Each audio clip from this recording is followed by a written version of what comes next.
எனக்கு நான்வெஜ் கூட வேண்டாம். முட்டை மட்டும் இருந்தா போதும்னு நினைச்சீங்கன்னா, இந்த எக் மசாலா ட்ரை பண்ணுங்க. நல்லா காரசாரமா சூப்பரா இருக்கும். எப்படி பண்றதுன்னு பார்த்துடலாமா? ஃபர்ஸ்ட்டு அதுக்கு ஒரு பேன்ல 2 ஸ்பூன் மல்லி, 6 காஷ்மீரி ரெட் சில்லி, 1/4 ஸ்பூன் சோம்பு, 1 ஸ்பூன் மிளகு சேர்த்துட்டு நல்லா வறுபட்டதும் மிக்ஸியில சேர்த்துட்டு ஃபைன் பவுடரா அரைச்சு வச்சுக்கலாம்.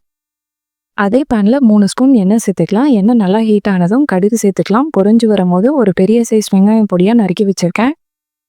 ஒரு கொத்து கருவேப்பிலையும் கூட சேர்த்துட்டு நல்லா வதக்கலாம். வெங்காயம் நல்லா வதங்கினதும் ஒரு ஸ்பூன் இஞ்சி பூண்டு பேஸ்ட்டு சேர்த்துட்டு பச்சை வாசனை போனதும் 2 பெரிய சைஸ் தக்காளி சேர்த்துக்கலாம். நல்லா சுருண்டு வதங்கினதும் 1/4 ஸ்பூன் மஞ்சத்தூள், நம்ம பவுடர் பண்ணி வச்சிருக்க மசாலா சேர்த்துட்டு நல்லா கலந்து விடலாம். மசாலாலாம் நல்லா வதங்கினதும் தேவையான அளவு தண்ணி சேர்த்துட்டு இந்த டைமில் உப்பு சேர்த்துக்கலாம். ஒரு 10 நிமிஷம் க்ளோஸ் பண்ணி வச்சோம்னா கிரேவி நல்லா திக்காயிட்டு எண்ணெய் பிரிஞ்சு வரும். இந்த டைமில் நம்ம முட்டை சேர்த்துக்கலாம். முட்டை சேர்த்துட்டு ஒரு 5 நிமிஷம் க்ளோஸ் பண்ணி வச்சுட்டு மல்லியில் தூவி இறக்கணும்னா சூப்பரான எக் பெப்பர் மசாலா ரெடி.